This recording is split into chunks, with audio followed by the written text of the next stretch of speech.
Well, howdy, and welcome to Conventions with Coyotes. My name is Bravado, I am a coyote, and I'll be your convention survival guide. So let's get started.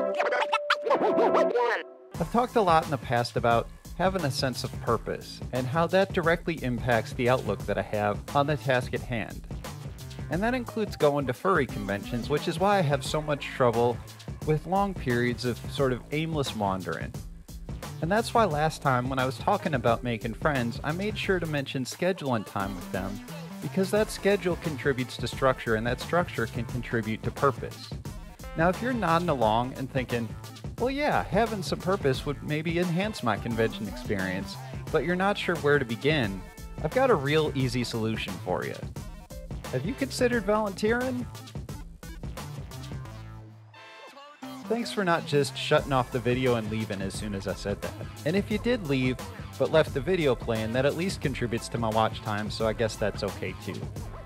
But anyway, I fully realize that the idea of being asked to effectively work while you're on vacation for what seems like nothing in return is kind of a tall order.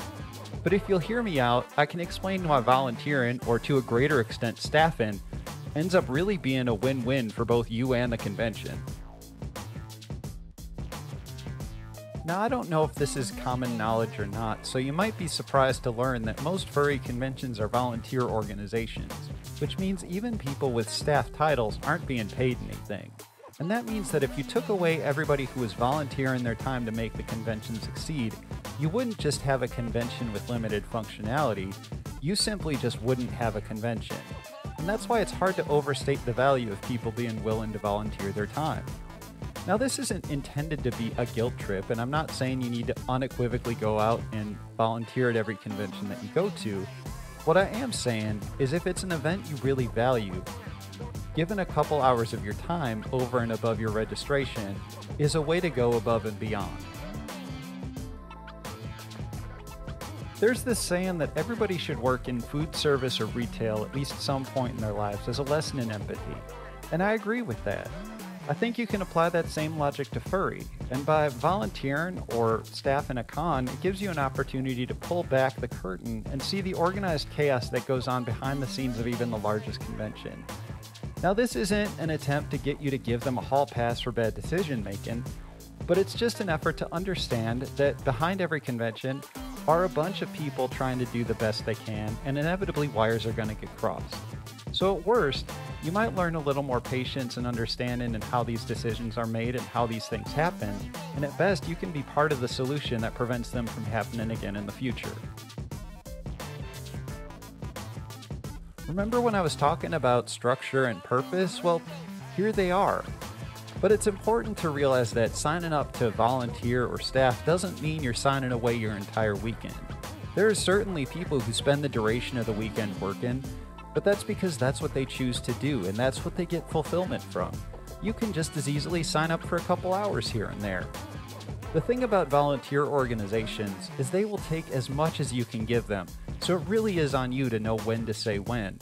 And really, either way, the convention will be happy to have you. Now, you already know that conventions are a great place to meet new people, but if you volunteer, you'll end up crossing paths with folks you might not have interacted with otherwise. And it's not always going to be a success story. Sometimes you'll end up just getting more experience working alongside someone despite your differences. But if you do hit it off with someone, it becomes the basis for a new friendship. There are just so many smart, talented, driven people working on these events that it's a great opportunity to build your network both socially and even professionally. By definition, volunteering is basically a donation of your time. But while you can't expect any sort of monetary compensation, most cons are more than happy to try to pay you back in other ways. Depending on the level of your involvement and the size of the convention, these could range from little trinkets like badges or lanyards, to t-shirts or free food or comped registration or early room block access. So there are a variety of tangible benefits you could get from volunteering, and if nothing else on this list appeals to you, there's at least the potential of free stuff. So, y'all convinced yet?